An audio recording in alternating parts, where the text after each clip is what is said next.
बात करी अगले सेकंड मुझे पता है कि मैं जिंदा रहूंगी कि मर जाऊंगी। नहीं, इसके 1500 के लिए हम लोग कहाँ दौड़ रहे हैं। लेकिन अभी बताऊं, कल जुमा था, ऐसा मेरे को सब फेंके थे, मैं इतना बोली मुझे जुमा की नमाज पढ़नी है, जुमा की नमाज की फिक्र नहीं है, फॉर्म मेरा कैसा सबमिट होता है इसकी ज्यादा फिक्र।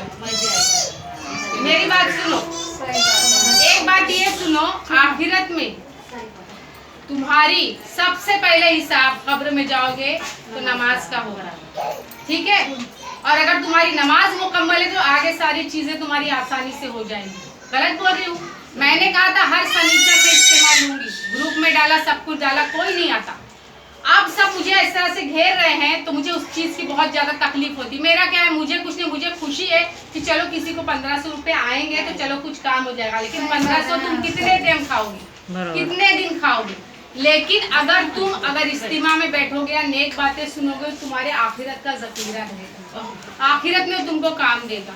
अगर एक औरत सही घर में आती है तो पूरा घर बन जाता है, एक गलत औरत आती है तो पूरा घर बर्बाद होता है। अगर माँ ही नमाज नहीं पढ़ेगी तो बच्चे कहाँ से पढ़ेंगे, और माँ के अंदर दीन नहीं रहेगा तो बच्चों के अंदर कहाँ से रहेगा।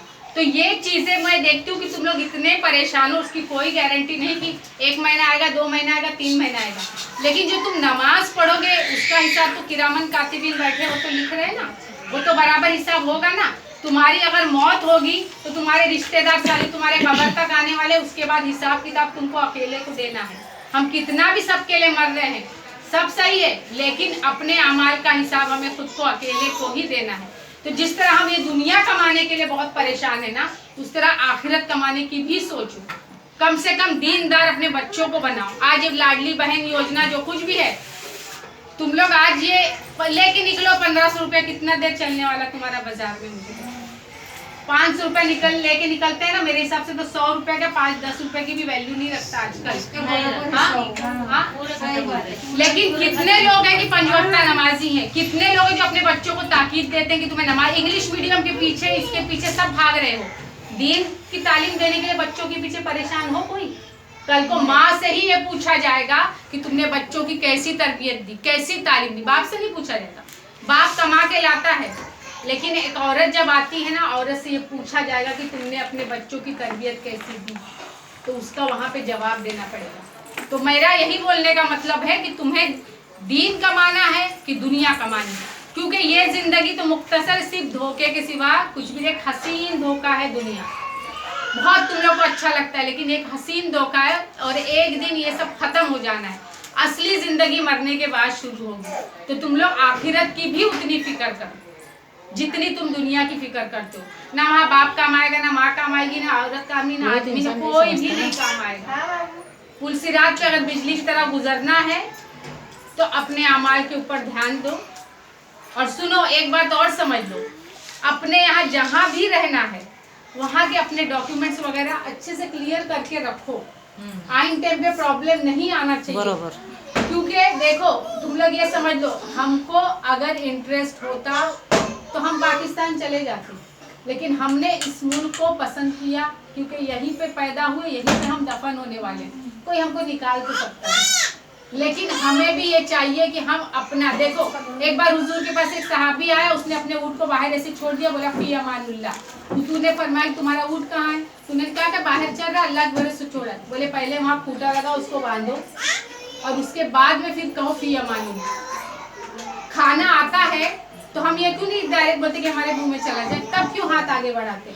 तो हमें ये चाहिए कि पहले अपने आमाल, अपने तौर तरीके सही करें, और उसके बाद में कहें कि हम दूसरों को दोष दें। समझ में आई बात? तो ये सब लोग ये कोशिश करें कि अपने आमाल भी सही करें, दीन भी देखें और दुनिया भी देखें। और अल्लाह हम सबको, मैं कहती हूँ कि हुजूर के, अभी पूछूं ना इस्लाम के 5 अरकान क्या है, तो भी कोई नहीं बता पाएगा। मेरे आंगनवाड़ी के बच्चे एक एक चीज बताते हैं, दुआएं नहीं बता सकती माँ, तो क्योंकि माँ अगर पढ़ेगी तो बच्चों को तो सही तालीम देगी ना। तो इसलिए सबसे पहला तो देखो, पहला वर्ड क्या है कलाम पाक का? इकरा बिस्मिकल लजी खलक। अल्लाह ने फरमाया कि सबसे पहला पढ़ो। पढ़ना, इल्म बहुत ज्यादा जरूरी है। लेकिन हम सब तालीम को कोई फौकियत देते ही नहीं। कितने हैं हमारे इसमें माशरे में बच्चे जो अच्छे पढ़े लिखे हैं, मुझे बताओ है कोई? जल्दी लड़के भी जल्दी कोई पूछो तो बहुत रेयर लोग। कितनी औरतें पढ़ी लिखी है? तो पढ़े लिखे रहोगे ना तो तुम दुनिया का सामना कर सको। सबसे बड़ा हथियार कलम है, तो सबसे पहला पढ़ना लिखना जरूरी है इंसान।